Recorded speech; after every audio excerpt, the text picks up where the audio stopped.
He's here. Now, broadcasting from the underground command post, deep in the bowels of a hidden bunker, somewhere under the brick and steel of a nondescript building, we've once again made contact with our leader, Mark Levin. It's Larry O'Connor sitting in for Mark Levin today, 877-381-3811. I am coming to you direct from our nation's capital. That's right, knee-deep in the swamp that is Washington, D.C. I'd love to hear from you on this, the Mark Levin Show, 877-381-3811. Well, nothing happened. That's the big story of the day, is nothing happened. Yesterday, Chuck Todd, Meet the Press, getting all excited. He's a very excitable young lad, isn't he? And he got himself just into a tizzy, saying, I'm not going to miss work tomorrow. I'm going to make sure I'm here because Mueller's going to drop something. Big day tomorrow for the Mueller investigation. Mueller's going to drop something on Trump. Game changer. Can't wait for it. And, of course, nothing happened. Chuck Todd was wrong. There's a dog bites man headline for you. Why did they think everything was going to happen today? Why were they in a tizzy? Why was this town on pins and needles just waiting? Well, the big reason is that there's this supposed tradition in the Department of Justice where if an investigation has political ramifications, political overtones, they never want to have anything major happen between Labor Day and Election Day on an election year. And, of course, this Monday coming up is Labor Day. This is the last working day before Labor Day, and they, if you take tradition out, my memory is that there have been plenty of things that have happened between Labor Day and Election Day that negatively affected Republicans before Election Day. So, frankly, I'm not buying the premise. But just for the sake of argument, let's just freeze the Mueller investigation right here. Let's just freeze everything and say we are where we are. And nothing significant is going to happen between now and Election Day. How's that work out for Republicans? If nothing major happens between today and Election Day, other than, your occasional leak, which will be distorted and Trump will smack it down and we'll actually, we had one of those today, by the way. I'll tell you about that one in a minute. It was like a game of telephone tag on this. The big story of the day was Bruce Orr. No, actually, I should start here. An anonymous congressman told the media that Bruce Orr told them that Christopher Steele told him that an anonymous Russian told him that they had Trump over a barrel. That was the news story. That was breaking news with the gong and the graphics and Wolf Blitzer looking really serious, like this is the brink of impeachment. That an anonymous congressman leaked to the media that Bruce Orr told them that Christopher Steele told him that an anonymous Russian told him that they had Trump over a barrel. So that kind of thing is going to happen between now and Election Day. But if nothing major, if no indictments, no plea deals, no, finally getting a sentencing or for General Flynn, or maybe even his case thrown out, which I think could very well happen. If nothing major happens between now and Election Day, let's say Election Day is tomorrow and the Mueller investigation is exactly as it is right now, do Republicans keep the majority in the House? Or is there enough generated right now in the media? Has there been enough misreporting, fake news, ridiculous assertions, and enough of a seed planted in the minds of the American voter who, let's face it, I'm not saying that they're not intelligent. I'm not saying that they're not diligent voters. I'm saying your average voter is not like you. Your average voter is not plugged in and reading every little scintilla of news about this stuff the way you are. And I don't fault them for that. I think they actually have probably a more normal and fulfilling life. Is there enough of a seed planted right now with the average voter that they will actually give the Democrats a majority that moves to impeachment? I'm interested. I'm curious what your opinion is. 877-381-3811. If the election were held tomorrow, do the Republicans keep their majority, or are we moving toward impeach 45? as Maxine Waters, the soon-to-be chairwoman of the House Financial Services Committee, would say. Impeach 45. By the way, that's the ad that needs to be made. Hey, forget about me, this lowly Republican, your congressman in this district. I mean, I've served you. I've done a pretty good job. Let's face it, Republicans on Capitol Hill aren't the most popular people in the country right now, and you may not like me as your representative, but just understand something. If you don't reelect me, here's your new chairwoman of the House Financial Services Committee, Maxine Waters. And then just play about 30 seconds of Maxine Waters. And I think that's an effective ad right there. I think you may change some minds right there. Maybe some of the Fed sitters might, okay, fine. 2 more years for you. Because that's what we get. That's what we'll get. What do you think? I'll give you my impressions on where we stand right now with Robert Mueller, but I do want to hear from you. 877-381-3811. By the way, just reintroduction real fast because people are joining all the time. I'm Larry O'Connor. I'm filling in for Mark Levin. I'm actually on Mark's home station in Washington, D.C., WMAL, the mighty WMAL, where I do the program right before Mark Levin. So it's a great honor to be in that position, of course. And so I cover this stuff in a pretty detailed way. I'm also the associate opinion editor at the Washington Times, there with my boss, Charlie Hurt, who I know you know from multiple television appearances on Fox News and his writing at the Washington Times. So I've been covering this story quite a bit. In fact, just yesterday, I interviewed Carter Page. Carter Page, the focus of the FISA warrant, the fake, phony, fraudulent FISA warrant that the FBI and the Justice Department was able to get from the FISA court by lying, by misrepresenting, by withholding key information from the judges that granted the warrant. I interviewed Carter Page, the man who was spied on by your federal law enforcement officials under the direction of James Comey, Loretta Lynch, and ultimately President Barack Obama. And I got to tell you something. If this man is a Russian agent, then, in my opinion, we're not really going to have any problem with Vladimir Putin if this is the best they can do. Because the guy, he's a nice guy. He's a very smart guy. He's a United States Naval Academy graduate. He was an officer in the United States Navy, including an intelligence officer. And, you know, there's 3 ways you can get into the Naval Academy, right? My daughter's on this path right now. She's a senior in high school, and she's walking down that road, man. She's done a whole bunch of stuff to get into the Naval Academy. She's got her application in. She's working on the Congress letter right now, all that stuff. Here's how you get in. You're either a Division I athlete, and they're recruiting you because they want you on their team, right, to beat Army, thank you very much.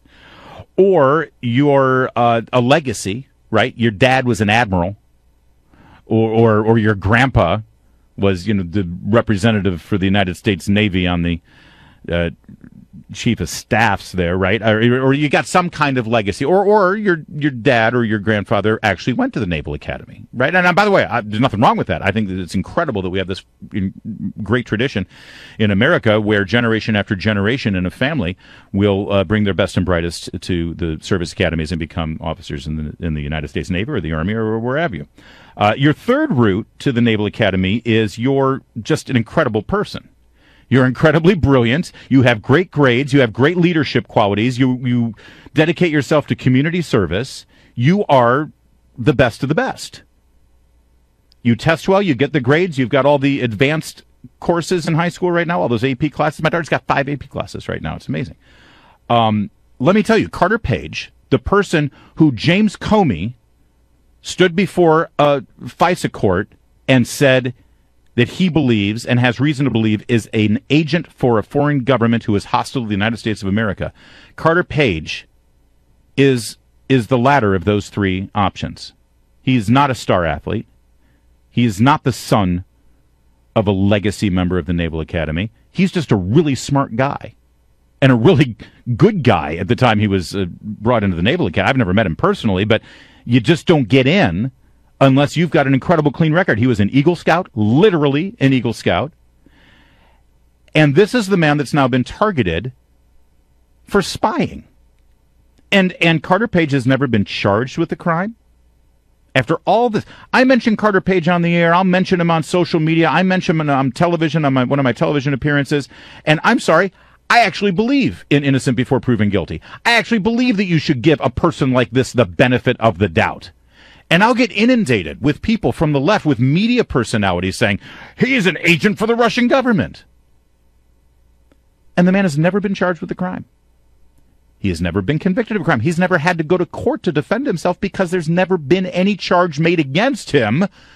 But they looked into every single one of his text messages, every single one of his emails. They listened in on his phone calls, and not just from the moment they got that warrant forward. No, his understanding, and I asked him this yesterday in my interview with him, his understanding is that it was incredibly expansive, including emails, text messages, conversations that he had had months before they obtained their warrant. That's how this happens sometimes. And it was all about Russia, right? So where are the charges against him? We don't see them. In fact, most of the news that we've been getting in the last several months about this entire story paints a very different picture than we were told the week before the presidential inauguration, right? Most of the news we've been getting have to do with the fact, and I know because you listen to the Mark Levin show, you know quite a bit about this, have to do with the fact that the federal government, the Justice Department, the FBI, under the direction of Loretta Lynch and Barack Obama and James Comey, they instituted an unprecedented domestic surveillance investigation on innocent American citizens for the purposes of disrupting a presidential campaign. And I know a lot of arguments about this. I know a lot of people will say, well, if they were trying to give the campaign to Hillary and stop Trump from being president, they did a pretty lousy job of it, right? That's what you'll hear that all the time. And if that's the case, why did they decide to open up Anthony Weiner's emails in the final days before the election? Because that hurt Hillary more than anything, right? You hear that all the time, don't you? I mean, why would they do all of this? Well, all right, I'll answer both of those questions. And I'll also bring your attention to the one thing that isn't really being focused on much, that people aren't talking about enough.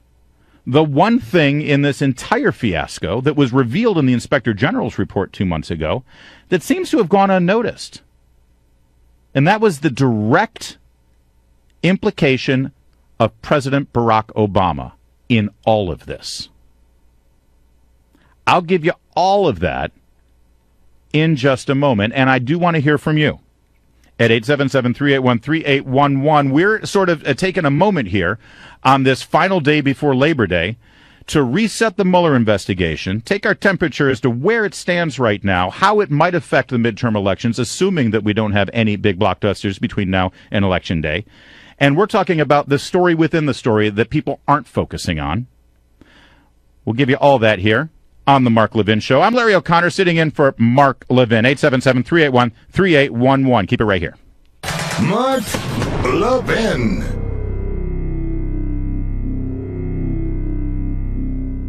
It's Larry O'Connor sitting in for the great one, Mark Levin, from your nation's capital, Washington, D.C., knee-deep in the swamp. And, I love talk radio. I love doing talk radio, obviously. It's the best job of my life. I know how lucky I am to do it. But I'm also a fan of talk radio, have been since I was a teenager. And one of the things I love about talk radio is that the great hosts like Mark Levin, they're able to make concise and logical arguments that we can then use, regurgitate ourselves, sometimes word for word. He doesn't mind. And by we, I mean, you and I on our Facebook pages or in our conversations with our liberal brother-in-law, or the guy who sits in the cubicle 2 slots down from you. You know the guys I'm talking about. You get into the arguments with them about politics, and when you listen to Mark Levin, you're able to understand the arguments. You can regurgitate it in your own words, but you can make a good case for conservative principles or events of the day.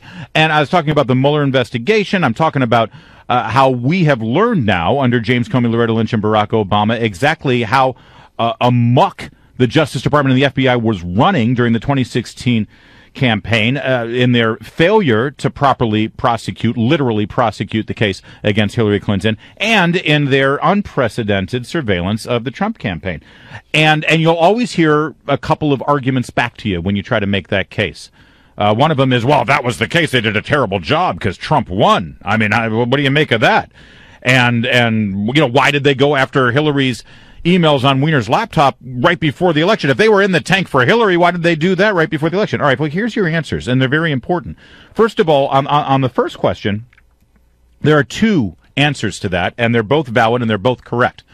The first is, just because somebody attempts to do something atrocious, attempts to do something unconstitutional, attempts to stop an election from going the way they think it might be going, just because they attempted to monkey with the election, if I may use that term, and help Hillary Clinton get elected and stop Donald Trump from getting elected, and they failed, that doesn't mean it's not a problem. Yes, they attempted to do it. Their intention was to hurt Trump. Their intention was to help Hillary. The fact of the matter is Trump still won despite that. That doesn't negate the outrageous thing that happened. But secondly, and I think even more importantly, I remind you of one of the more infamous Peter Strzok texts to his paramour, Lisa Page, where he was texting more than my teenage daughter does. And one of the text messages when she said, "Oh my God, Trump's going to win, Trump's going to win," and he said, "Oh no, we won't let it happen." But remember, then he said that he wanted to follow up on that conversation they had in Andy's office. That would be Andrew McCabe, the deputy director of the FBI at the time, whose wife was running as a Democrat in the state of Virginia and was funded by Terry McAuliffe's super PAC to the tune of like $400,000. I want to follow up on that conversation we had in Andy's office for our insurance policy in the event you should die, ... Remember that? The insurance policy. And people oftentimes, I think, willfully misread that statement to suggest that the insurance policy was to keep Trump from winning the election. And it's quite the opposite. You don't get an insurance policy on your car to keep yourself from getting in an accident. You don't get insurance policy on your life to keep yourself from dying. You get an insurance policy if you do get in the car accident. So what was the insurance policy? How does that relate to what we know happened? I'll explain in just a moment. I'm Larry O'Connor, filling in for Mark Levin. I'm Larry O'Connor, sitting in for the great one, Mark Levin, from Washington, D.C., 877-381-3811. If the Mueller investigation is pretty much frozen now between now and Election Day, as conventional wisdom in this town suggests, then what will it mean for the midterms? Blue wave, no blue wave, red tide? Will the Mueller investigations affect the new majority makeup in the House one way or the other? I'd love to hear from you. 877-381-3811. By the way, it's very rare that a guy like me gets the power and breadth and scope of the Mark Levin microphone and the mighty Mark Levin audience. So let me just take advantage of it just really quickly and say, I actually like iceberg lettuce. There, I said it. I know it's controversial, but it's the best lettuce. We were talking about the Mueller probe and where things stand with what happened there with Comey and everything. And the question was about the insurance policy, the Peter Strzok insurance policy, where he texted to his gal pal there, Lisa Page, that he wants to pursue this idea of an insurance policy. You don't get an insurance policy to keep your car from getting in an accident. I want to thank Molly Hemingway, the great writer over at The Federalist. You know her from Fox News. She made this point so clear, and it's so smart, and so, of course, I'm going to borrow it. The insurance policy was just that, an insurance policy. If you get into the accident, if your house burns down, if you die, if the worst of the worst happens, then what? How do you salvage that? How do you fix that? How do you repair that? What's the disaster in this scenario? What is the equivalent politically to the car accident, the house burning down, the fire? The disaster is Trump winning. Trump winning. If you look at the text message Peter Strzok said, he said, I agree with you. He's not going to win. But I want to pursue the conversation we had in Andy's office, Andrew McCabe, with regard to the insurance policy. So what was the insurance policy? You know, everyone said, well, if they did all of this to keep Trump from winning, they did an awful job. It wasn't just to keep Trump from winning. They all figured Trump was going to lose, but they wanted an insurance policy if he did win. And the insurance policy is this. If he wins, we need to have something on this guy so we can cripple him. so we can keep him from doing anything. So we tie him up through leaks, through innuendo, maybe even a special counsel eventually. Think about it. How'd that work out?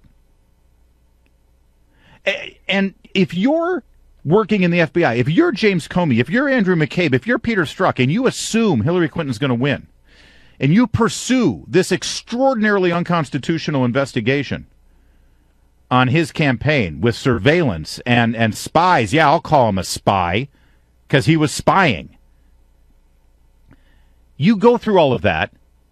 You've got two scenarios at the end of the day. When you wake up the day after the election in November, Trump wins. Okay, we got this guy. We got him set up. We're going to cripple his presidency. And, well, look how things have gone. Or number two, if she wins, then on the first day of school, when Madam President takes the Oval Office, you're James Comey. You walk into her office and you say, Madam President, that was a really rough campaign there. Trump was really nasty to you. All that lock her up stuff. All that stuff with Bill's mistresses at the debate. That got ugly. That guy, I've never seen an uglier campaign than that. I'm just wondering, Madam President, would you like a little payback? Because I want you to look in this folder.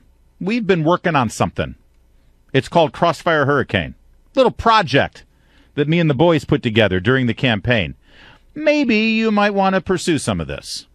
No one's ever going to really know about it.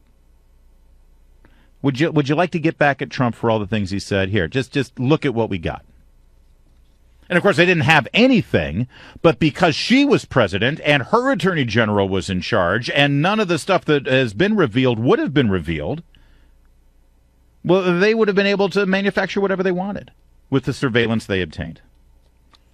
And the other challenge you hear, by the way, is if they were against Hillary, or excuse me, if they were against Trump and they were pro-Hillary, then why did they screw everything up by looking into Anthony Weiner's laptop and opening up the email investigation a week and a half before the election? It's a fair challenge. If you don't understand exactly what was happening there, the politics within the FBI, within the Justice Department, and if you haven't been paying attention to James Comey's own words. Now, number one, first of all, you respond and say, hey, they had that information like a month before. And Comey told Peter Strzok not to pursue it. What happened was, weeks later, people within the FBI in New York who had uncovered it, they said, guys, what are you doing here? You still haven't investigated this. This is something you need to look at. These were patriotic members of the FBI and the DOJ who were ready to go public exposing the fact that they were sitting on it. That's why they waited till the last minute. And secondarily, Comey, in his own words, said that he thought Hillary was going to win.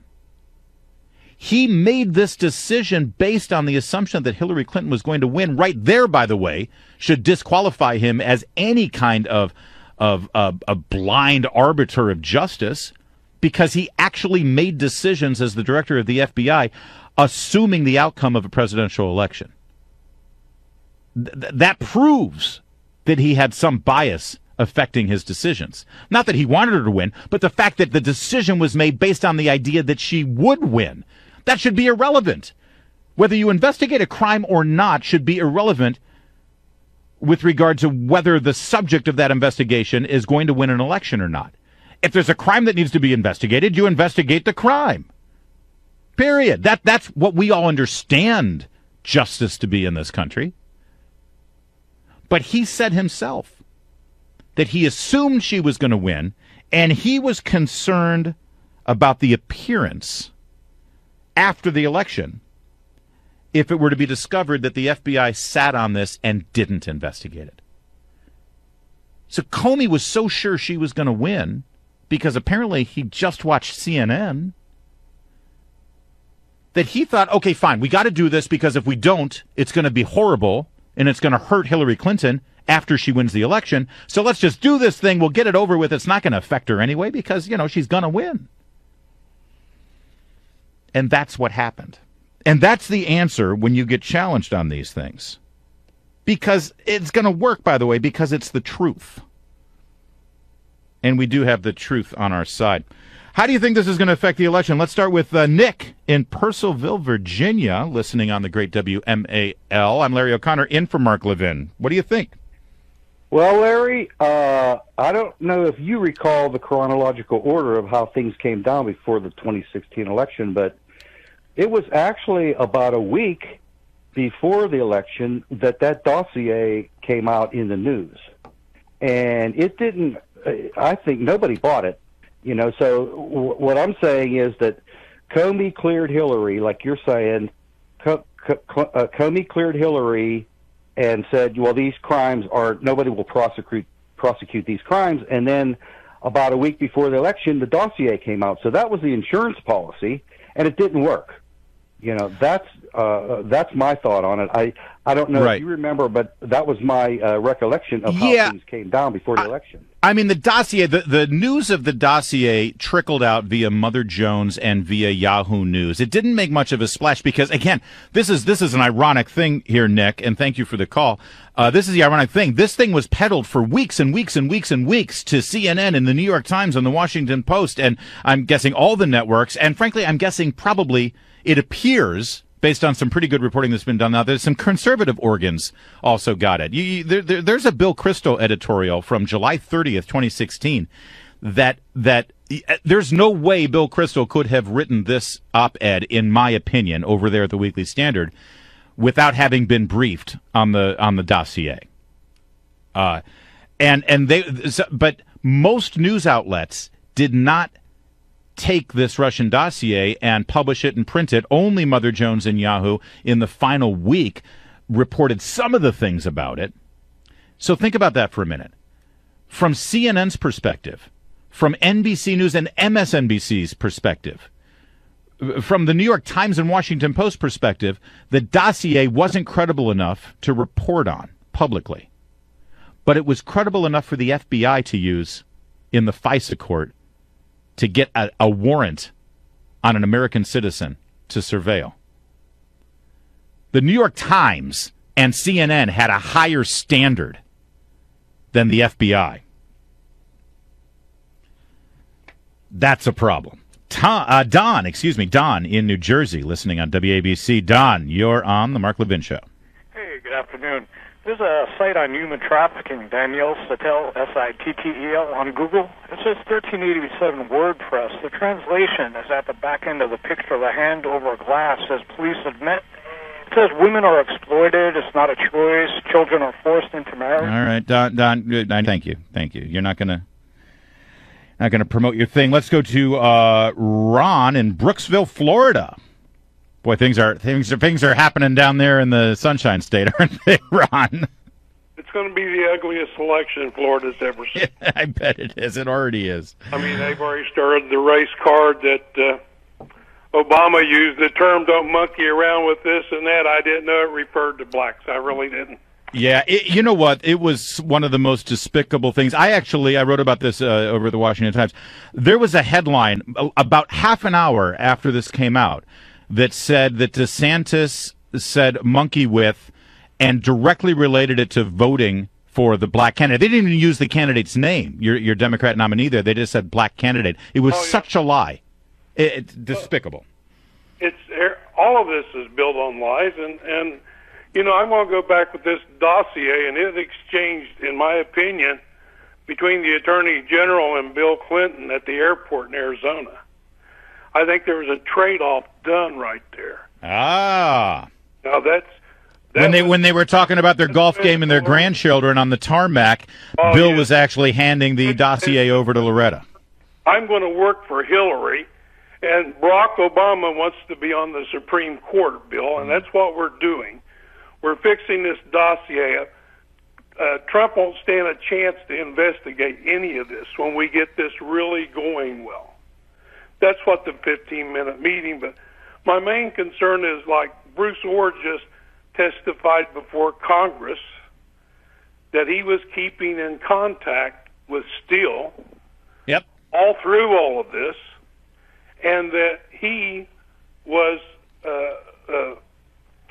Weissman in direct contact, and that's Mueller's lead investigator.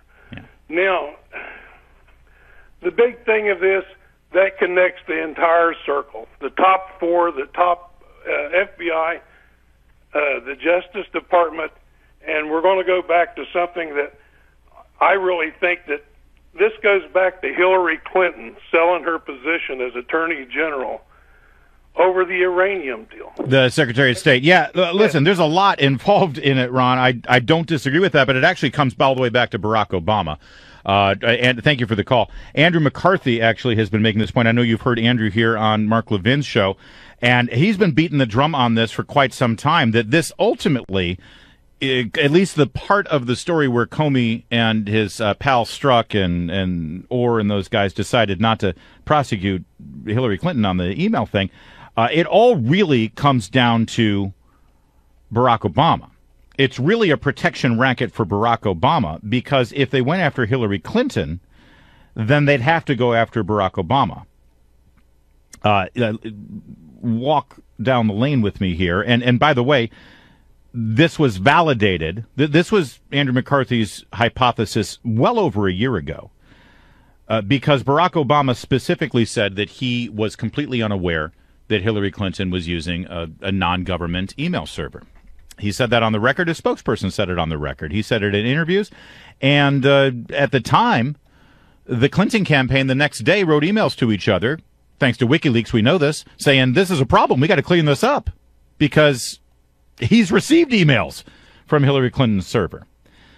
Now, Andrew McCarthy's been hypothesizing that this is a major part of this, that the reason that this entire investigation reached the conclusion that it reached without any charges coming against Hillary Clinton was because it was really the only thing that could happen to protect Barack Obama. And in the Inspector General's report that came out about the FBI's handling of the Clinton email investigation, in a footnote, this exact thing was revealed. Understand that this is what happened.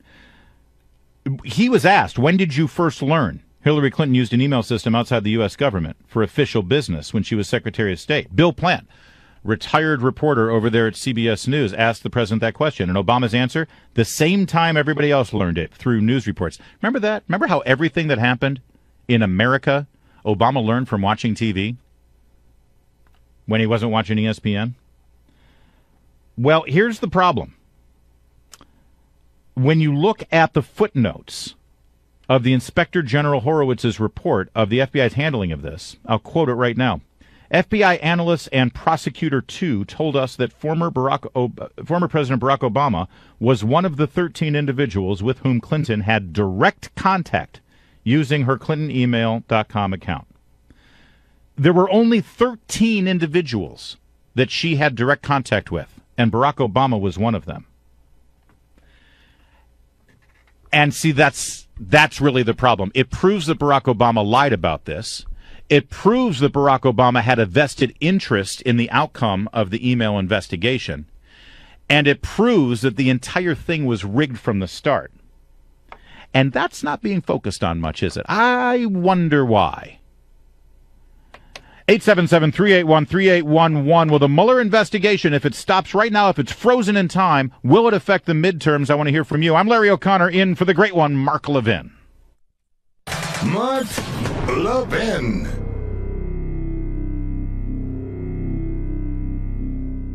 I'm Larry O'Connor, in for the great one, Mark Levin, tonight, and we're asking, if the Mueller investigation is frozen now until Election Day, which conventionalism says it is, because nothing will happen between Labor Day and Election Day, if you believe that, then will it affect the outcome? How will the midterms go? Has the Mueller investigation done enough to help the Democrats, which is, let's face it, the only reason the Mueller investigation was even begun? Michael, Napa, California. Oh, what a beautiful part of the world that is.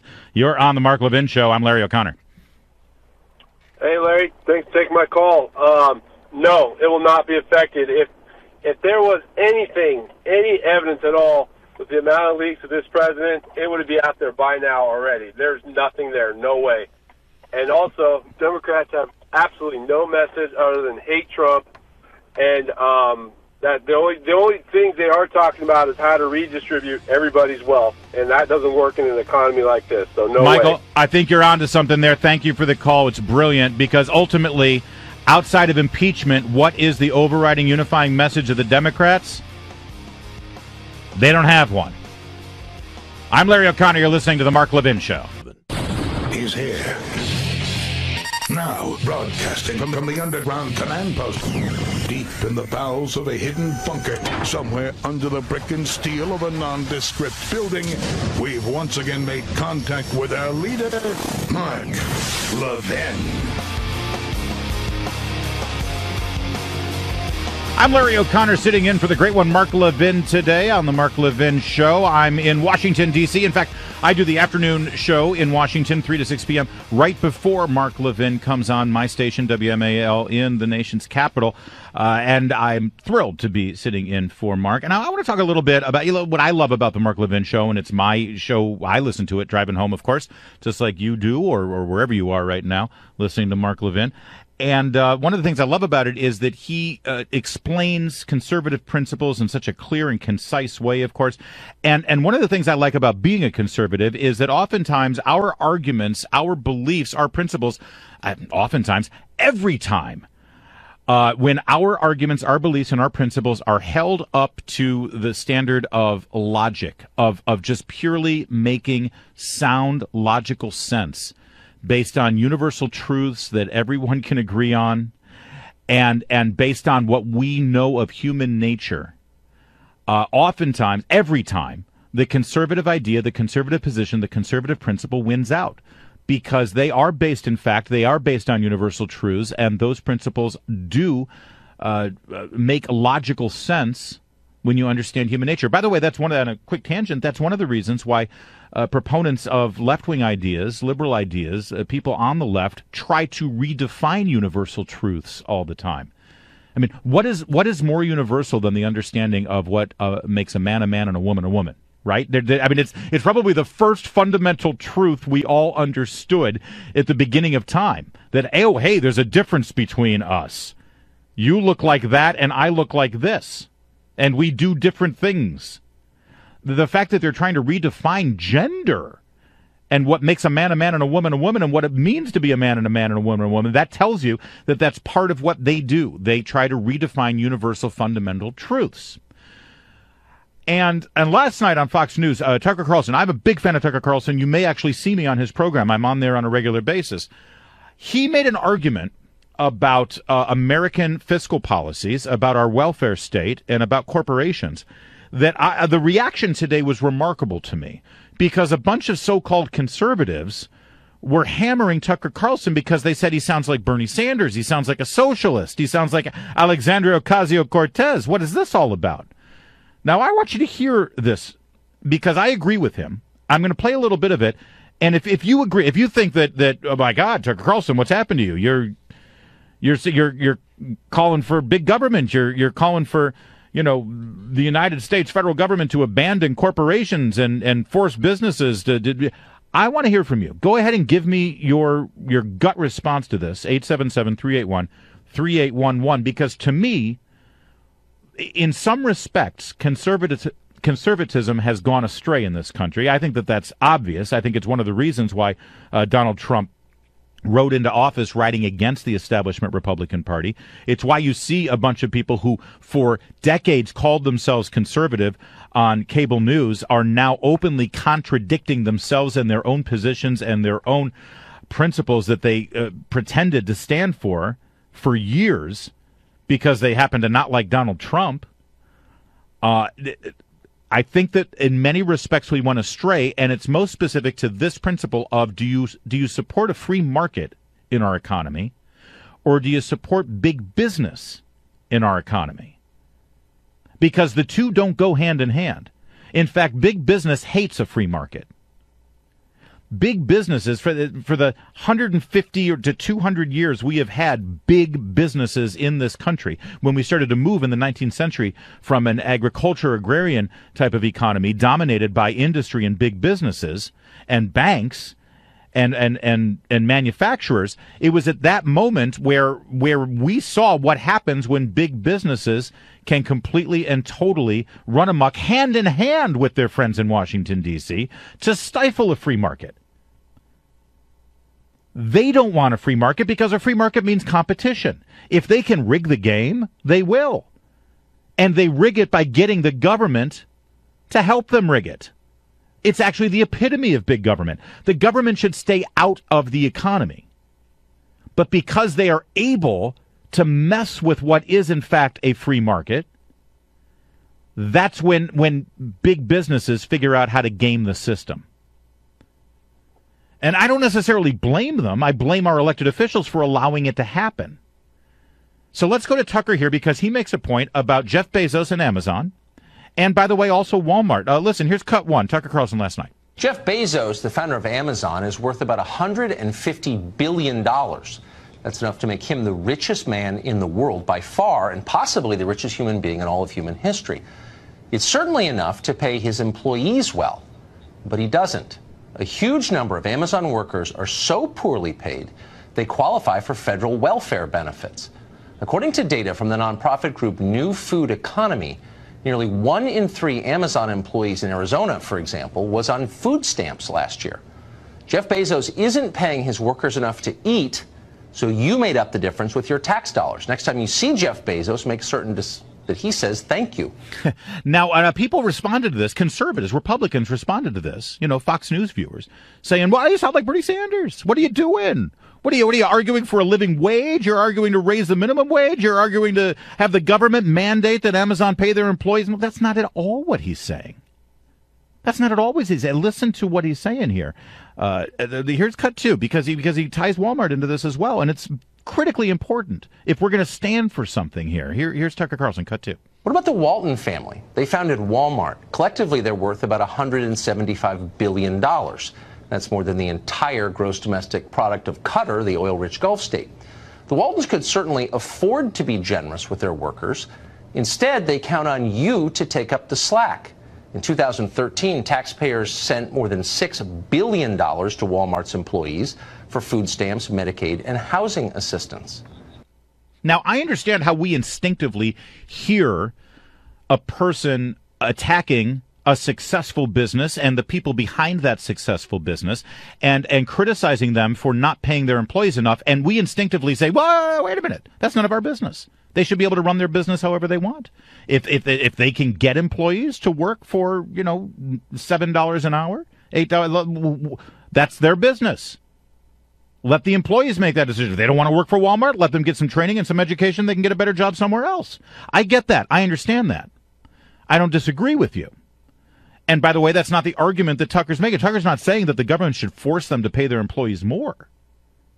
He's not doing what Bernie Sanders and Alexandria Ocasio-Cortez and Elizabeth Warren, well, basically every Democrat, and sadly a good chunk of Republicans, are fine with, which is the government intervening and forcing businesses to pay their employees more. That's not what he's saying at all.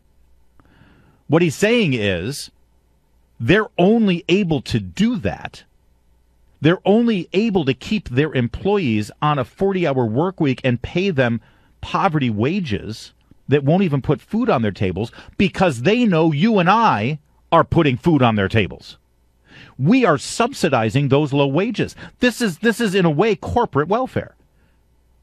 If you can take a job and work 40 hours a week for a huge mega billionaire company like Amazon, and you can still put food on your table because you get food stamps paid for by the generosity of the American taxpayer, well, then you'll go ahead and take that job. Now, if you don't have that safety net, if you don't have the ability to put food on your table, if you're making this poverty level wage from Amazon, what are you going to do? You're going to say, "I'm sorry, I can't live on that. You need to pay me more." That's how a free market works. Right now, it's not free. It's not a free market at all because Bezos and Walmart and these other major corporations know that you're footing the bill. Now, he's not arguing that the government should force them to pay their employees more. What he's arguing is we should stop subsidizing those corporations by paying for food stamps. Let the market truly be a free market. How is this not a conservative principle? As my friend Steven Crowder would say, change my mind. Change my mind. Because I'm all in with this. 877-381-3811. And by the way, I think in part, listen, it's been said a lot, this is why Trump won. Well, in a way, this is kind of why Trump won. Because the Republican Party was so beholden to the United States Chamber of Commerce and big businesses and big corporations that they instinctively and frankly in a very lazy way Just jumped on board. Anything that's good for big business is good for me, good for the country, good for the economy. Well, not really. Not really. Understand something about big businesses. Big businesses don't have a political ideology. I don't want a big business to have a political ideology. I'm a stockholder in a bunch of these companies. I own their stock. I don't want them to be political. I want them to make a profit. And they're going to figure out how to make a profit however they can. Good for them. Mazel tov. Make more money. I want my dividends. I want my share price to go up. Fabulous. But whether it's a Democrat in the White House or a Republican in the White House, whether it's a Democrat majority on Capitol Hill or a Republican majority on Capitol Hill, the company is still going to do what the company needs to do to make a profit. I'll give you a perfect example. GE.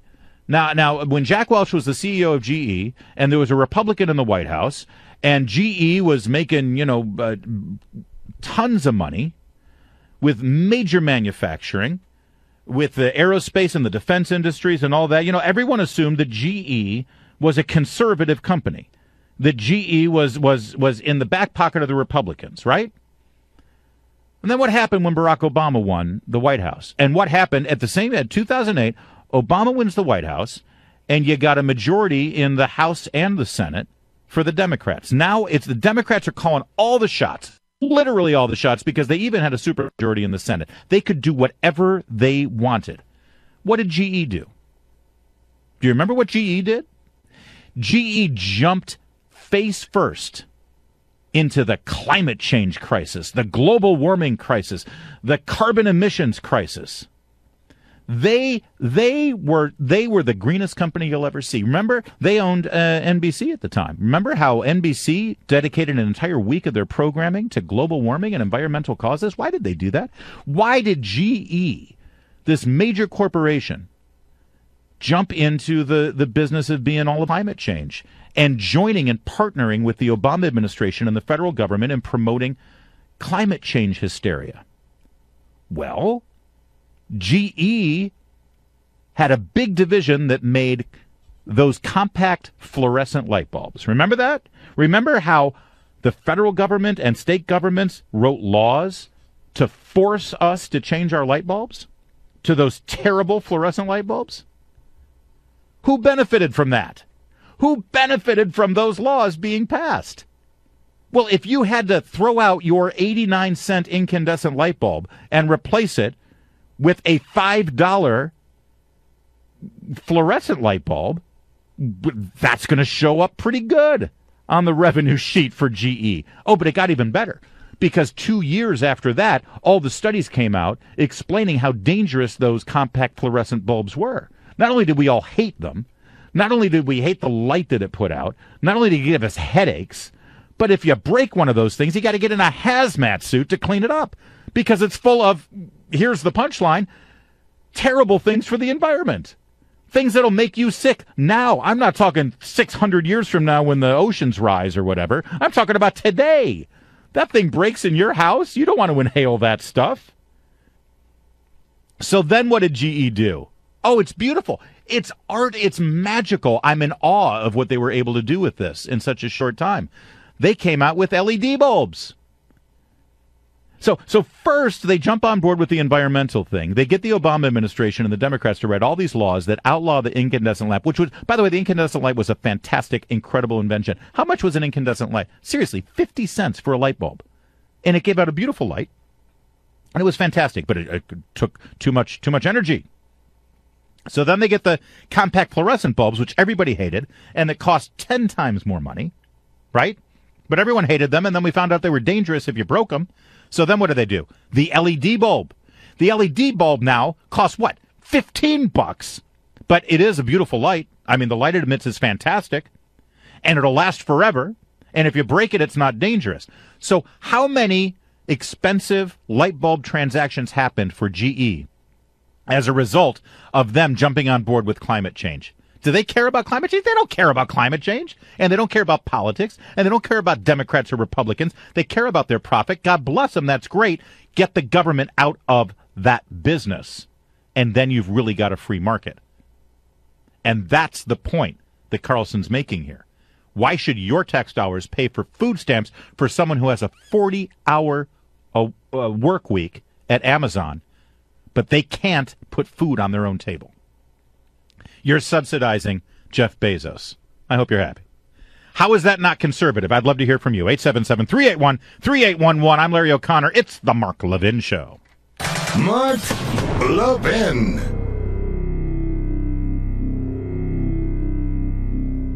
This system is indefensible, and yet almost nobody ever complains about it. How come? Well, conservatives like us support the free market, and for good reason. The free market works. But there's nothing free about this market. A lot of these companies operate as monopolies. They hate markets. They use government regulation to crush competition. There's nothing conservative about that, just as there's nothing conservative about most big corporations. Just the opposite. They are the backbone of the left. Well said, Tucker Carlson. Last night on Fox News, a Lou in my old home state of Michigan. I'm Larry O'Connor. You're on the Mark Levin Show. Hi, I just wanted to suggest, Larry, that some of these guys like Bezos and the Wall, these are very, very rich liberals. They profess to be Democrats, but when it comes to their own, they're total hypocrites. They say they believe in the welfare state. They believe in Democrats. Democrats criticize corporations for treating workers like garbage. And what do? The exact same thing. In fact, remember when Seattle was going to increase those taxes, and Amazon told them they're moving. Yep, that's the Democratic policy. So they're really just hypocrites. Yeah, and again, I don't blame them. That's what a businessman is going to do. They're going to play every side against the middle, and they're going to get a profit. But let's not kid ourselves that we're part of their profit that they're making. Lou, by the way, real fast, tomorrow, Wolverines over Fighting Irish, right? Michigan in a rout, right? Got to be Wolverines. Go blue, baby. All right. How about Kelly, also in Michigan? Wolverine State is coming through. You are on the Mark Levin Show. Hi, Larry. Thank you.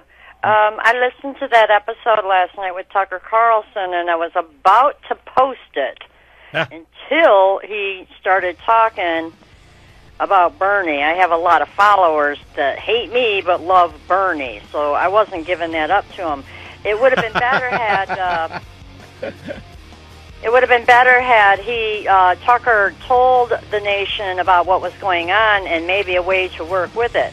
But I'm wondering. I hear you, Kelly. We got to leave it there. I didn't mind the Bernie thing, and I'll explain why in a minute, because a lot of people like Bernie. They just like him for the wrong reason.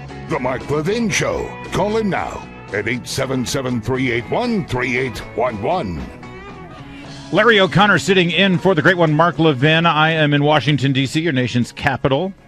877-381-3811. We're talking about, I love Mark Levin because he talks about our, not just our fundamental American principles and the American ideals that this nation was founded on, but conservative principles. And of course, in my opinion, they're the same thing, right? Mark lays that out quite a bit. This is what our founders meant when they founded this nation. This is what we are supposed to be. This is what we were meant to be. And conservatives are trying to conserve those ideas, right? But somewhere along the line, we have lost our way in a couple of ideas. And one of them is this idea that supporting big business is the same as supporting a free market capitalism. It's not the same. It's not the same at all. And Tucker Carlson, I think, made that point wonderfully yesterday.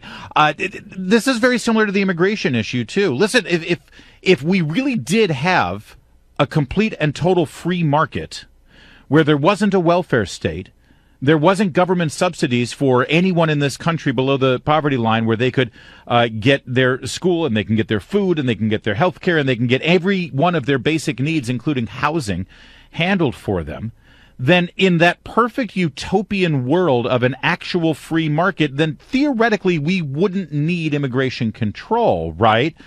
Because the free market would dictate this. The market demands for labor in America, because of the prices of certain goods and services, require low-cost labor.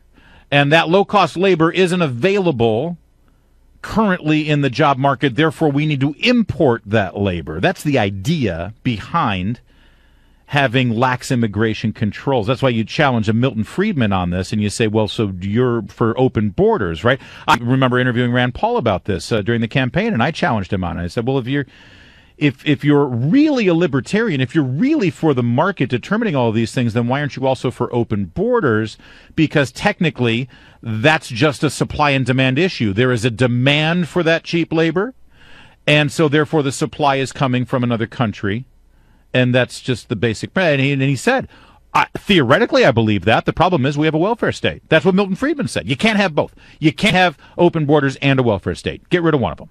Right? But we lost our way on that because of the U.S. Chamber of Commerce and big businesses sort of taking control of much of the thought process of the Republican Party, dictating that what was good for big business was therefore good for capitalism in America and therefore good for Republican principles. But it hasn't really played out that way. And here's Tucker last night pointing this out, where he was accused of being a Bernie Sanders socialist, where he made this point specifically about Amazon here and Walmart here. What about the Walton family? They founded Walmart. Collectively, they're worth about $175 billion. That's more than the entire gross domestic product of Qatar, the oil-rich Gulf state. The Waltons could certainly afford to be generous with their workers. Instead, they count on you to take up the slack. In 2013, taxpayers sent more than $6 billion to Walmart's employees for food stamps, Medicaid, and housing assistance. See, they're only able to pay the wages that they're paying their employees because they know, and the employees know, that they're going to be able to put food on the table and have a roof over their head thanks to you. Thanks to your taxes, thanks to money confiscated by the federal government and then paid out to people who are working at these companies and not making a real wage. Now, I'm not saying the government should force them to pay a living wage or whatever they want to call it these days. I'm calling for the government to get out of this business altogether. That's what Tucker is calling for, too. Why is this not a conservative principle? Why is this not something that we can embrace? Is it because we have this knee-jerk gut reaction whenever there's criticism of a big company and what they pay their employees? Because the left has owned that all of a sudden?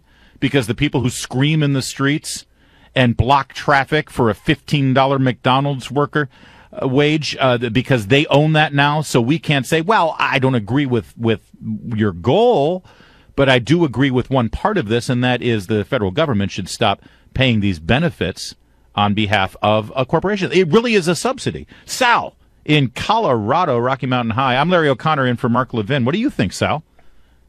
Well, it's sad. It's really sad because these companies, they have commercials where they talk about America and things like that, but when they don't take care of their employees and do more things to help them out and dump it on the taxpayers and the nation, this hurts people, and it's not fair. Now, in the real world, Sal, what do you do for a living? So right now, I do bill. How do I do it? You're making me nervous, Sal. You should be able to answer this easier. You should be able to answer. But I do the paperwork for my brother because. All right, but what kind of business? Right. All right. Well, in the real world, he's a core driller. Oh, core driller. Okay, so in the core driller world, right? And he's got employees for his company, right? If he doesn't pay a good wage or give good benefits to his employees, what are those employees going to do? They're going to have to get benefits from the government because they don't have enough to take care of them. Well, or they'll go to your brother's competitor and say, "Listen, dude, I'm skilled. I know how to do this job, and but he's not paying me enough. How about if I work for you?" And that's what a competitive free market employment world looks like, right? That's what anybody would do, right? If they're unhappy with the money they're making, especially, by the way, in a job environment like this where there's actually more jobs available than there are people to fill them. And so if that's what happens in the real world, why can't that happen with America's most successful companies like Amazon and Walmart? And why can't Republicans and conservatives champion that idea? That's I guess, it would be a good thing. I think it would be, and I think it's actually a popular message. Sal, thank you for the call. And again, I'm not saying that the government should force companies to do this. I'm saying, actually, again, that we open this up so that the market is freer, that if you've got a job, you're not going to get all of these benefits. And that's when the employee says to their boss, dude, we're not going to get food stamps anymore. You need to pay us. Now, listen, I understand how the economy works. I do understand what ends up happening here. What ends up happening here is that Walmart and Amazon are going to have to pay for this. And they're going to pay for this by increasing the cost of their goods and services. I get that. Okay? I do. They're going to have to make a choice. Do I make as much profit as I have? Again, Amazon, richest company ever. Well, at least Bezos is the richest man ever. Technically, I think that Apple is now the richest company ever, and they're paying slave wages in China. That's a whole other story. They will have to raise the cost of their service, Amazon, and their goods, in the case of Walmart. I get that, and ultimately you will have to pay for that, right? Through the cost of using Amazon's service or through the cost of buying underwear at Walmart. I do understand that. That's how this will work. Here's the difference. You get to choose whether you buy something at Amazon for a actual fair market cost instead of the deflated cost of using Amazon. Amazon does not actually cost you what it should cost you if they were paying their employees enough where they didn't have to be on food stamps, right? You're getting a break in the cost of your Amazon if you choose to use Amazon. Now, if they actually start paying their employees in such a way that their employees don't have to take federal benefits to put food on their table, then the cost of Amazon will go up, sure. But then you can choose to say, oh, you know what, maybe I'm not going to do Amazon anymore, right? But you get to choose that. And ultimately, what will end up happening is these federal subsidy programs will start to shrink. They should start to shrink. They should get cut. They should get diminished. And then your taxes go down. See, the difference between you choosing to buy something at Walmart for more money than you're paying right now and the federal government taking your money against your will to subsidize the Walmart employee is that in the former scenario, you have choice. You, in a free market as the consumer, can say, you know what, that underwear costs too much. I'm not going to buy it from Walmart. I'll go somewhere else. But you don't have that choice when your taxes are taken from you. And that's the difference here. And it's a pretty important one. It's time for us to stop subsidizing that. And again, this isn't anti-capitalism. In fact, this is embracing the actual fundamental principles of capitalism and a free market. And somehow we lost our way on that. Let's take Mr. Producer, if you could. My call screen dropped out, so go ahead and give me the next call there. I appreciate it. Andrew in North Carolina, you're next up on the Mark Levin Show. Larry, this is Andrew. How are you? I'm good, Andrew. What do you think of this? Well, Walmart started back during during the Bush age, and they continued this stuff on really heavy in the Obama age. Essentially what they did, used to everybody worked full-time for Walmart. They had benefits, the whole shooting match. This was back in the 80s, actually late 80s, early 90s.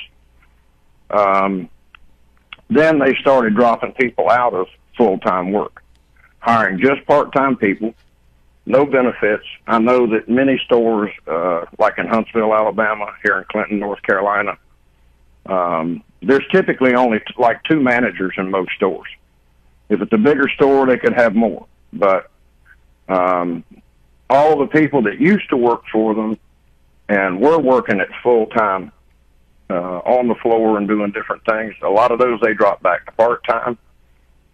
Some they grandfathered in. I don't know what rules they used for that, so I can't speak intelligently about that part. But they were able to do that because the market allowed them to do that, right? Bingo. They're taking advantage of the people, getting anybody they can get to come in there, whether they're class workers, non-class workers. The good workers went somewhere else. But they cut out all the benefit parts. And you know as well as I do, I've been in business many, many years. And when you look at the cost of an employee, you look at their salary, you can pretty much say, okay, salary times 2, that's my estimated cost for benefits. Right, benefits and payroll taxes and all the other things. Absolutely, Andrew. Yeah. No, thank you for the call. It's a great point, and it's an important one because, again, I don't blame the business.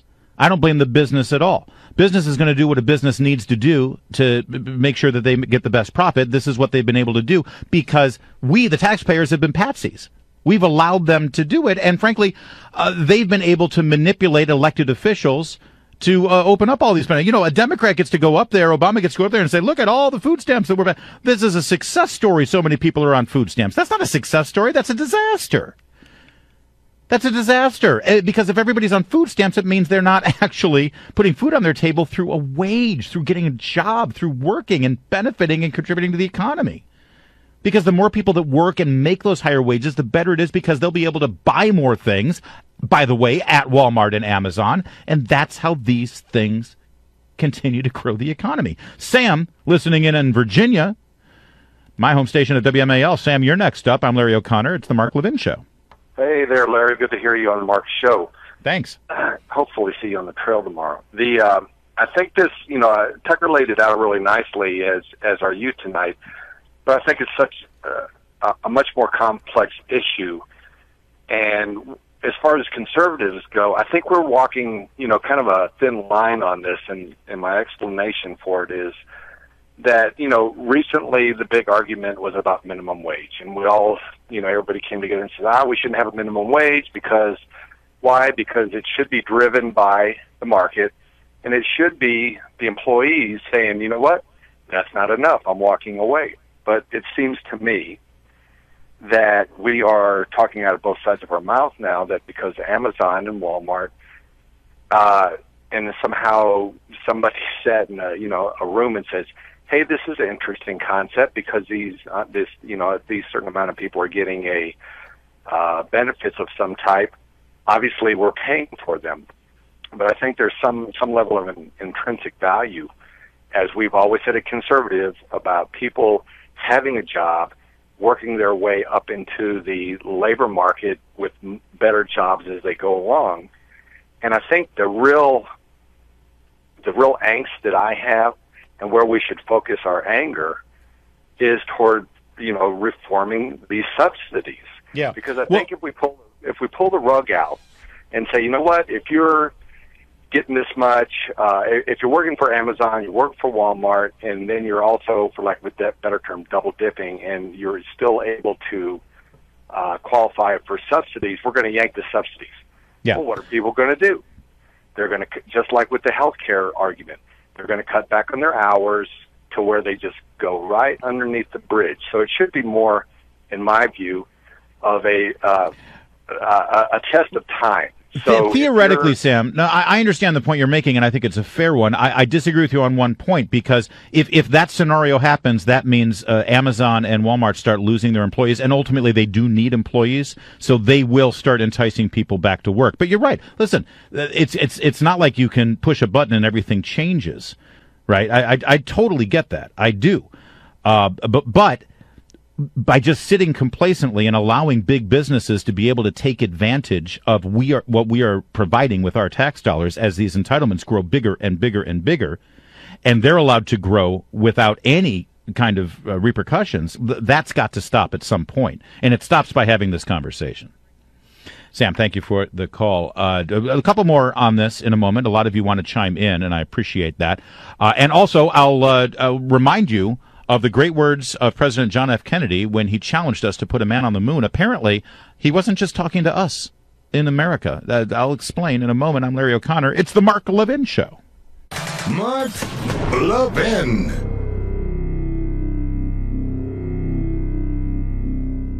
Remember when John F. Kennedy challenged the American people, and most specifically the American Congress, to successfully put a man on the moon? Yeah, you remember. It's iconic. Listen. I believe that this nation should commit itself to achieving the goal before this decade is out of landing a man on the moon and returning him safely to the earth. And by 1969, they achieved that. Sadly, President Kennedy, of course, didn't live to see that moment, but it was an iconic moment, an incredible moment, when Neil Armstrong planted the American flag on the moon. And now we've got a movie coming out about it. It's called First Man, and I'm sure you've seen that that moment of incredible American achievement, well, it doesn't happen in the movie. They cut the flag. They cut the flag, and Ryan Gosling, the Canadian actor who is playing Neil Armstrong, said that it was very deliberate. He says, I think this was widely regarded in the end as a human achievement, and that's how we chose to view it. This is so beautiful. Who knew that when Kennedy said, we will put a man on the moon, he wasn't talking about we Americans, even though we paid for it. He wasn't talking about we, the United States government, even though he was actually addressing Congress in a joint session. No, he was talking about we humans, we Earth inhabitants. We're all going to do it. You know, the Solomon Islands inhabitants, they were just as responsible for it. Great. Why is this important? Because right now more people believe that Kennedy was assassinated by the people who were depicted in Oliver Stone's film than by what really happened. Movies matter, culture matters, this matters. 0.7. He's here. Now, broadcasting from the underground command post, deep in the bowels of a hidden bunker, somewhere under the brick and steel of a nondescript building, we've once again made contact with our leader, Mark Levin. 877-381-3811 to get into the Mark Levin Show. I'm Larry O'Connor sitting in for Mark Levin. I am in Washington, D.C. on the home station for Mark Levin. The bunker is in this general vicinity. I'm sure he mentions on a regular basis. And I have the pleasure of doing 3 hours of radio every afternoon right before the Mark Levin Show. And I am a big listener and big fan and a friend of Mark Levin's, if I may say. And it's an honor to be a part of your day today on this great program. Sadly, the school shooting issue has reared up its head again after this event last weekend down in Jacksonville, Florida, at the gaming thing. I'm a gamer. It's remarkable to me that this story didn't stick around very long because it didn't fit the narrative that people who want to infringe on the Second Amendment want it to fit into, right? It was a handgun. It was bought in Maryland, which has some of the strictest gun laws in America. Didn't stop former Governor Martin O'Malley, by the way, from tweeting out that the NRA and Florida laws were responsible for this. What a complete nincompoop. The guy didn't even realize that he was a Maryland resident and the gun was bought under his quote-unquote common sense gun safety laws that he wrote several years ago, Martin O'Malley. And it wasn't, it was a handgun, right? It wasn't an AR-15. And it wasn't in a school. You know, if this had been the Madden football gaming competition. If this had been a first-person shooter game, I bet they would have picked up that narrative, right? I'm a gamer. I play video games, and I do first-person shooter games. And I'm sorry, there are millions and millions and millions and millions and millions of people who play these games, and they don't go out and slaughter innocent people. One of the things that frustrates me sometimes with conservatives is that they try to protect the Second Amendment, but then they pivot and attack the First Amendment, right? No, the real problem is Hollywood and these TV shows and these movies and these video games. Don't infringe on my gun rights, but let's start looking at the content of these films and these video games. No, I'm sorry. Let's protect the Second Amendment and the First Amendment, okay? The same argument you would make about all the millions of gun owners in America who own guns and don't slaughter innocent people because they're responsible gun owners. Well, you can say the same thing about people who play video games and watch TV and watch movies. There are millions of people who play those games and they don't end up doing violent acts either, okay? How about we set aside trying to attack any rights here and try to get to the core of the issue? And it is a complex issue. I'll grant you that. But as children are going back to schools right now, the phenomenon of school shootings in particular are back in the news. And people are trying to, wring their hands, what can we do to protect our children in our schools? And I'm not trying to minimize the dramatic aspect of what happens when there is one of these horrible school shootings. But I think we kind of lose the plot a little bit on this. And there's two aspects of this story that I want to share with you. The first is, I can't believe I'm saying it, but I got to give credit to National Public Radio, of all things. And why not give credit to National Public Radio? After all, we pay for it, right? So I'm really giving credit to you. I got to give credit to you for paying for National Public Radio because they actually did some research on a statistics that the federal government had put out. Federal government, Department of Education, did a study. They sent a questionnaire out to every single public school in America, 96,000 of them. Usually these things were answered by the superintendent of a school district. So they answered on behalf of all of the schools within the district, right? But it covered 96,000 schools. And the result was, the question was, did you have an incident at your school that involved the discharge of a firearm or an explosive device? Now, you would think that there could be a search of, police records to get the answer to this. And the Department of Education at the federal level wouldn't have to actually waste people's time at the school board level, school district level, to actually have to fill out this questionnaire. But no, they relied on the responses of the superintendents. And it turned out their report showed that there were 240 incidents, right? You probably have heard this. 240 school shootings last year in 2016. 240 school shootings in 2016. And, of course, this is the kind of data that sets the conversation in the mainstream media, in the pop culture. It actually sets the political rhetoric that is used to justify an infringement of your Second Amendment rights on Capitol Hill, because they'll throw this around and they'll say, well, 240 school shootings, we got to do something about this. Well, first of all, considering there are 96,000 schools in America and there were 240, that right there, frankly, statistically is not that big a deal. I mean, it is a big deal if it's your kid, don't get me wrong. And of course, school shootings are terrible. And if we can do something to stop them, we should. But let's put it in perspective, right? The reason they say 240 is because they're trying to make a big number. 5 per state, roughly. That's a big deal. That could be your kid's school. We need to do something. That's the reason they throw the number out. Well, in reality, 240 out of 96,000 ain't so gigantic, number one. But here's the real crux of it. The 240 number is a lie. It's inflated. It's wrong. The government didn't follow up and confirm these numbers. It took National Public Radio to do it. They actually called the districts. I think, they won't say this, but I think they were putting together a sob story. They were trying to put together this giant expose where they were going to tell the real human stories of the victims of these 240 school shootings. We shouldn't just think about it as a number. I'm doing my NPR thing now. We shouldn't just think about this as a number or a statistic. These are the lives of our children that were affected by these school shooting incidents. 240 of them. And now, today, on National Public Radio, we're going to tell their stories. That was the segment they wanted to do. But then when they started following up and wanting to get answers from the school, okay, so tell us about the school shooting that happened in your school district. And the guy on the other end of the phone says, what school shooting?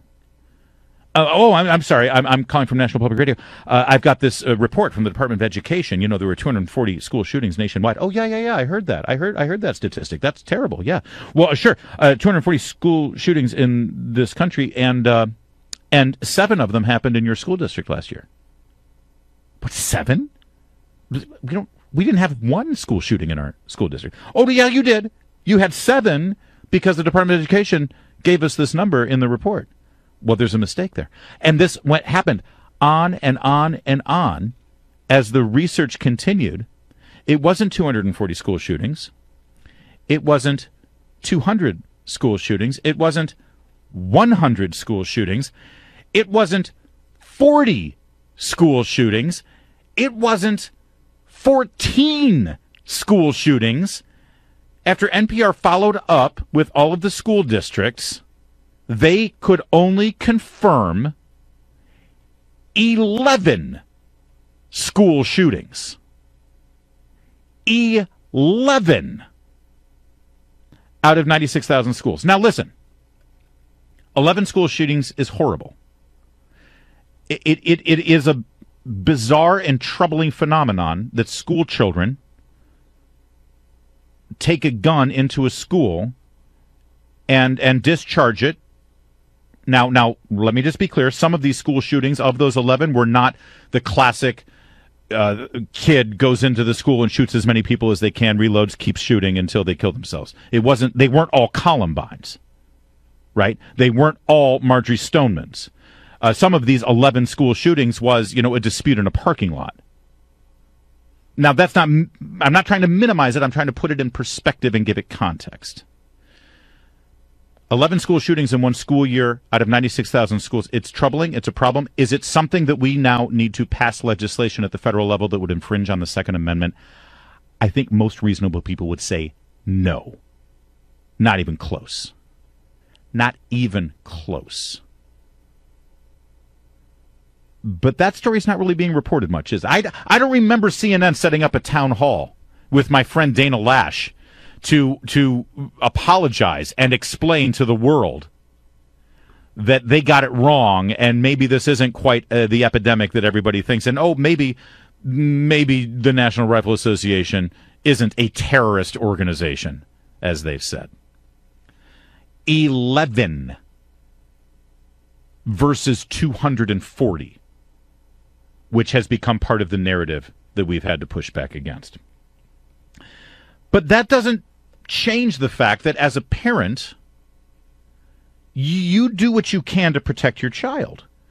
And if your child is potentially in danger, even if it's remote danger, you would like to put in certain measures if you can to protect them, especially in the school that you're paying for, whether through your tax dollars or through your private tuition to a parochial school. Although it is interesting that these school shootings tend to just happen in public schools. Have you noticed that it's not the kid in the Catholic school that ends up doing this and shooting up all their friends? I wonder why that is. So if we can protect our kids, we should. If we can do something to keep them safer in school, we should do it, right? So what's your idea? How would you like to protect our kids? What do you think would be a good idea to secure our schools better and actually protect children if, in fact, that horrible, very rare occurrence were to take place and somebody does come into the school trying to shoot kids? 877-381-3811. What do you think is the best solution here? 877-381-3811. Up in Massachusetts, beautiful, wonderful, crazy liberal Massachusetts, a local school district in Boston, they've come up with a solution. I want you to hear this. This is not parody. This is not Saturday Night Live. This is not a funny radio bit. This is very real. It was on the Boston Fox station where they were highlighting how a school district is now handing out survival buckets for each classroom. Listen. Rope, hammer, duct tape, wooden doorstop. Brockton Public Schools is supplying every classroom with these lockdown buckets. We're a district that is progressive, and we're paying attention to what is happening around the country. Superintendent Kathleen Smith says in order to focus on education, teachers and students need to feel safe in their classroom, and that requires this equipment. It is the reality, and I don't think there's a parent out there, a superintendent, a community that wouldn't take a look at something like this and really give it some thought. We need to protect the kids in the classroom from a madman with a rifle coming down the hall, so we're going to give you a survival bucket with rope, a hammer, and duct tape. Now, the only thing in that bucket that I see of any use would be the hammer, I suppose, if you were going to use it to bash in his skull, although, it's not really a ranged weapon. So you'd have to have pretty good aim to throw that hammer at his face. But I can see it. But that's not actually what the hammer is for. Listen. The school district partnered with Lowe's to provide staff with supplies should they be in a situation where they either need to barricade the doors, break open a window to get out and run, or in the worst case scenario, fight back. I hope we never have to use these. The hammer has two uses in this scenario. The first is to pound a door wedge under the door so the guy can't open the door. And then you can use it to break the window so you can run out the window and escape. You're not even supposed to use the hammer on the guy's head. Now, I don't know. I don't want to jump to conclusions here, but I'm thinking you might have some better ideas on what we should put in the bucket. If you're handing out a survival bucket to the classroom so that they can protect themselves against a shooter, what are you putting in the bucket? 877-381-3811. We'll get to your responses in a moment. I'm Larry O'Connor, and this is the Mark Levin Show. Mark Levin.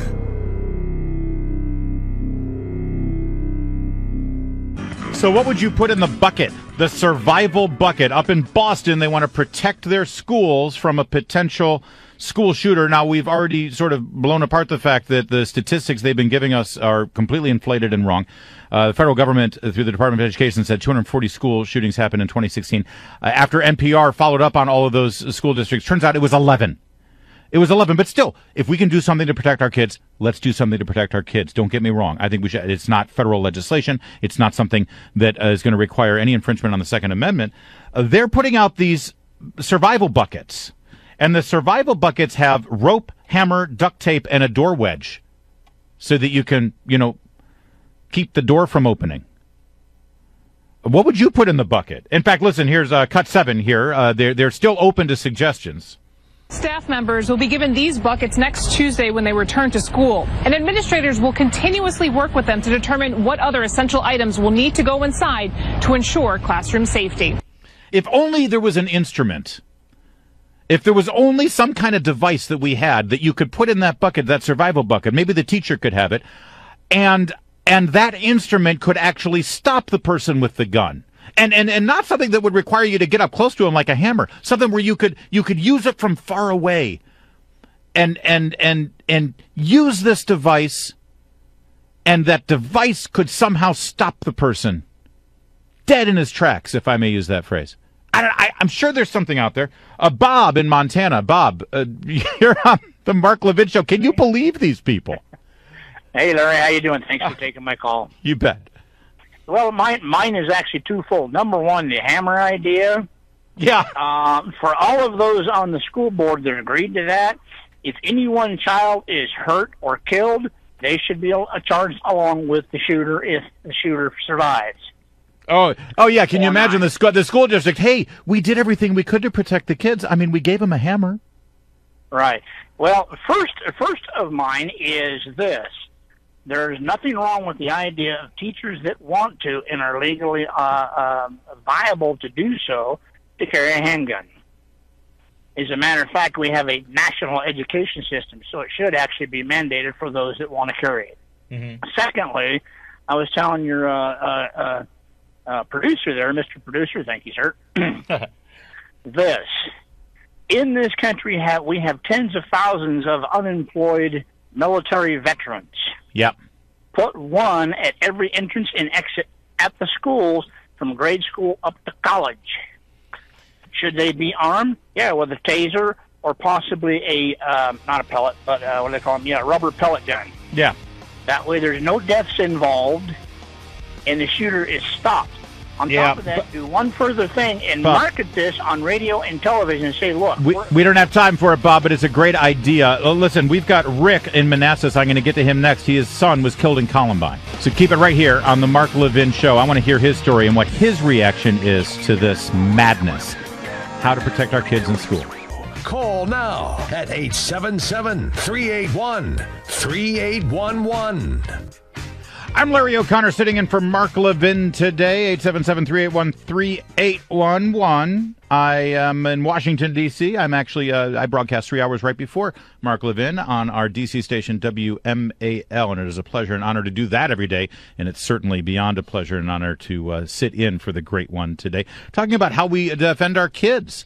I think that conservatives, when we try to push back against gun control measures, and we're smart to do so, and we to try to protect the Second Amendment, and we're righteous to do so when it is under attack after a school shooting or any other mass shooting in our society, we sometimes don't stop for a moment and actually say, well, that said, as a parent, it freaks me out to think that my kid could get shot in school. I got 4 kids, and it disturbs. And if all we do is protect the Second Amendment, it sounds like we don't care. It sounds like we're heartless. It sounds like we're, and listen, I understand, that's just emotion, and we conservatives, we don't dwell in the world of emotion. We dwell in logic and thought and facts, and I get it. You're right, we do. But if we don't have some emotion going on there, too, and if we don't sympathize with the parents, usually moms, who don't like the idea of their kid being vulnerable in their schoolroom and all we talk about is the right to bear arms, well, it comes across as though we're not recognizing that the idea and thought of losing our child in this horrific way isn't something that resonates and something that, at the very least, we should speak to. Now, we speak to it not by infringing on our Second Amendment, not by taking guns away, because we know the facts are on our side here. We know that these things happen only in gun-free zones. We know that in jurisdictions that have actually quite open gun laws, where people can carry, where the Second Amendment is not infringed, in fact, where the Second Amendment is celebrated, well, in those places, more often than not, violent crime is less frequent. That we actually have lower rates of violent crime in those areas where guns are actually more accessible by responsible gun owners. We know that those facts are on our side, but we have to arm ourselves with those facts and then make a compassionate, reasonable, logical argument as to how we can keep our kids safe and still, in fact, keep our Second Amendment sound. And that's why we should entertain ideas about how to protect our schools in the rare instance that a shooting might occur there. But when you hear what they're doing in Boston with this, let's go to the first one, cut 5 for a second here, just if you're just joining us. This is a real news report in Boston, how they're going to protect their classes. Rope, hammer, duct tape, wooden doorstop. Brockton Public Schools is supplying every classroom with these lockdown buckets. We're a district that is progressive, and we're paying attention to what is happening around the country. They're progressive, all right. Superintendent Kathleen Smith says in order to focus on education, teachers and students need to feel safe in their classroom, and that requires this equipment. It is the reality, and I don't think there's a parent out there, a superintendent, community that wouldn't take a look at something like this and really give it some thought. Well, no, you're right. There are parents and communities who are taking a look at how to secure our schools. We're just not doing it with a bucket full of a rope, a hammer, and a doorstop. We're thinking, hey, maybe a trained armed professional. And by the way, the argument is not that the trained armed professional will then shoot the school shooter who's going on a shooting rampage. No, the fact that there are trained armed professionals now ubiquitous in our public schools will deter the shooter from ever going there in the first place. Rick from Manassas, Virginia, listening in on WMAL, the aforementioned home station here in Washington, D.C. WMAL. Hey, man. So, Rick, you said that you are the father of a victim of Columbine? Yes, sir. Man, please tell me your story and how you take this. See, to me, if I were in your shoes, I would be insulted by what I'm hearing here. Well, I am. This is what Boston is doing with these buckets. I'm sorry. It's left-wing lunacy at its finest. First of all, let me tell you about my son. He was sitting with Rachel Scott outside. He didn't carry he never would have carried a bucket. He was one of the first 2 people shot. The police report doesn't really detail if he was shot first or Rachel. These folks in Boston have no clue. And by the way, I was pilloried in the press for being a Second Amendment protector. By the way, I don't belong to the NRA. I don't even own a gun. I just said this is part of our Constitution. And if you and at the time, Bill Clinton came out to speak with his wife, who, by the way, didn't make president. There were 17,000 laws broken when my son got shot. Municipal, state, federal. The Clinton administration, by the way, back then, prosecuted 0. There were 6,000 federal gun crimes in schools by students bringing things. He prosecuted nobody. They're not serious about this. And unfortunately, the Boston folks, right next door to Connecticut, they're not going to solve this problem by giving out buckets, duct tape, doorstops. My son was outside having lunch and got shot 8 times.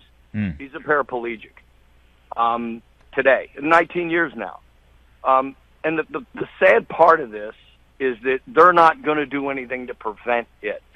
The children, I say the children, they were 17 that shot my son, they had made school videos. The school said, they had a right to privacy with these videos, claiming they were going to shoot all their students. Had they had a school resource officer who had watched and looked and listened to the scuttlebutt like any good beat cop, they would have known that these were dangerous folks, both on psychotropic drugs, both, you name it. I mean, go ahead, Larry. I mean, no, Rick, listen, I don't want to interrupt you because it's not often we get to hear, this kind of firsthand testimony from someone who is in your position. Did the events in Columbine turn you into an advocate? I mean, obviously your first priority was and has been, I'm sure, your son. Well, but what about the issue itself? Did you become an advocate for these events? No, and I'll tell you why. There were advocates on the other side. There was a gentleman there that lost his son, became a paid person for the Brady faction. I testified before Congress, both the House and the Senate. I was actually on one of the dais with Governor Gilmore on Project Exile. And unfortunately, the Democrats, and I hate to pillory them, they turned it into a racial issue. It was pretty clear. You use a gun, you should go to jail. You think you're going to bring a gun to school and somebody finds out about it, whether or not you have free speech as a 16-year-old, that's up to your parents. It's not for the school system to say, we have to protect your rights, you're allowed to make videos of killing your fellow students. They could have predicted that. That's the sad part of that travesty. Yeah. I don't remember you in Michael Moore's movie. Michael Moore is I'm not going to curse on your TV show. I mean your radio show. He's a POS. Yeah. Even he took advantage of my son, Michael Moore. Michael Moore has armed guards. Oh, yeah. Rosie O'Donnell has armed guards. Oprah has armed guards. Al Gore has armed. All of those left-wing lunatics have armed guards. Why? Because they don't want somebody coming after them.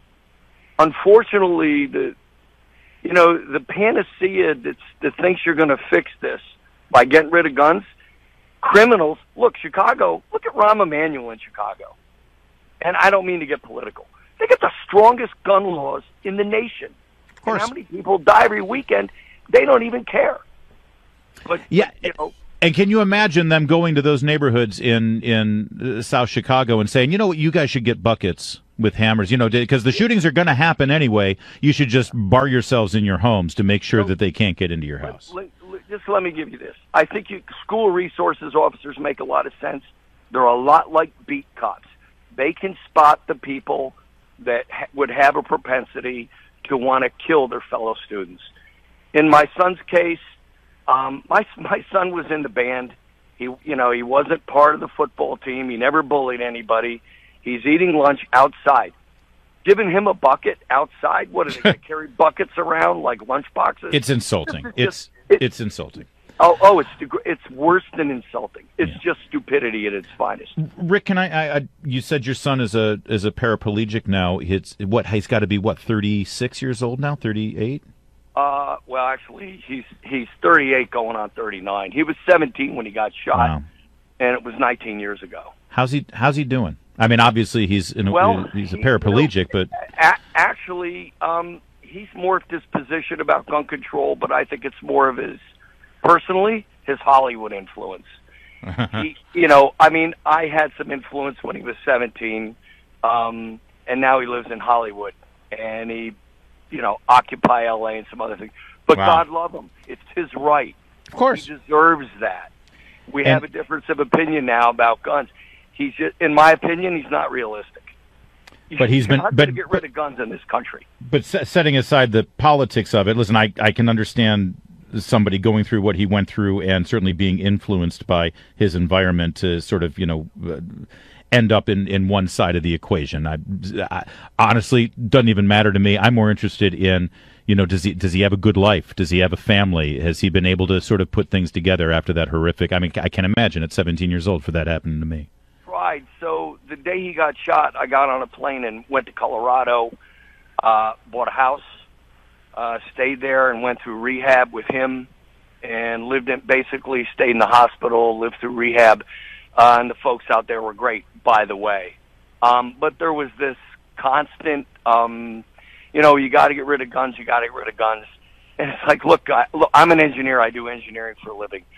This doesn't solve the problem. Criminals don't give a damn about what a law says. They just don't. And it's naive to believe they will. Just look at Chicago. Look at any big city that's got a gun problem. Yeah. And it's not the gun problem from the law-abiding people. It's the gun problem from the hoodlums, the Crips, the Blood, you name it. It's not the people that pay attention to the Second Amendment. Hell, the people that cause most of the problem don't even know what the Constitution says, the Bill of Rights, and they're not well educated. Rick in Manassas, thank you so much for calling in. God bless you. I can't imagine going through what you went through, and love and prayers to your son as well.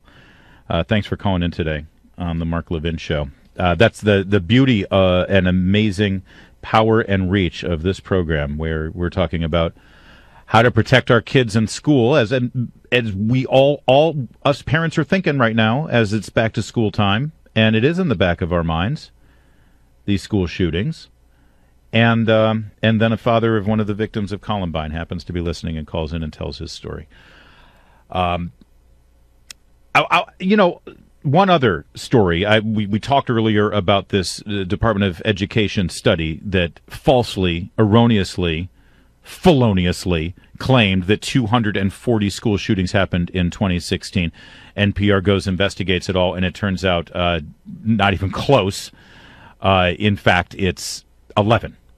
But there was one other study that got blown apart this week. In fact, just today, John Lott, the great John Lott, who wrote the essential book, More Guns, Less Crime. John Lott is not a gun guy, per se. He's not a Constitution guy. He's not even a Second Amendment guy. He's a numbers guy. He's a statistics guy. He's a guy who actually looks at studies and numbers and facts and crunches the numbers. And he, like you and I, continued to hear this one study done by a criminologist named Adam Lankford. And this study shows, how many times do we hear Barack Obama or anybody else on television, a Democrat, a Hollywood actor, an advocate, whatever, they always said this is a uniquely American problem. This is unique to America that we have these mass shootings. These mass shooting events only happen in America. Why is it? Why doesn't it happen in France? Why doesn't it happen in Finland? Why doesn't it happen in Russia? Why doesn't it? And they keep saying this is just about America, right? And when Obama said that, the journalists just they swallow it, hook, line, and sinker, right? John Lott actually followed up with the Obama White House and said, "What's your basis for that?" But Obama would say that 31% of mass shooters happen to be in America, even though America only accounts for less than 5% of the world's population, but we account for 31% of the mass shooters, right? You've heard that. Obama used to say it all the time. Democrats say it all the time. You hear it all the time. Anderson Cooper probably has it tattooed on his butt at this point. So John Lott says, what's your basis for that 31% number? And they pointed to a study by a criminologist named Adam Lankford, and the study is unpublished. This is an unpublished paper that Obama used, and then it gets repeated and regurgitated ad nauseum everywhere. And John Lott says, could I get the paper? I'd like to study his research. I would like to write couldn't get it. Calls up Adam Lankford. Hey, Lankford, it's me, John Lott. I'd like to look at your study. Couldn't get the study. He kept asking. Nope, not going to give it to you. Couldn't get it. No one can get this study because it hasn't been published, but that doesn't stop people from quoting it. So John Lott took it upon himself to do his own study of mass shooters around the world. Now think about this for a minute. How are you going to do this study? You got to rely on public reports of criminal events around the world. You have to account for language discrepancies. You have to account for the fact that in the Solomon Islands or in Latvia or in Indonesia, they might not be, keeping the same kind of records that we keep in America. They might not be publishing it in news reports in the same way on the internet. And this is a worldwide study, right? And Lankford, he's not giving any of the data up. So John Lott went ahead and diligently did this study over the course of the last 15 years, accounted for the language issue, accounted for the lack of reporting in these smaller countries. What did he find? Did he find that America accounted for 31% of the mass shooters around the world? Not even close. I'll tell you what he found. He published it today. He published his findings today. I'll tell you exactly what he found in just a moment. I am Larry O'Connor. I'm sitting in for Mark Levin. You're listening to The Mark Levin Show. Mark Levin.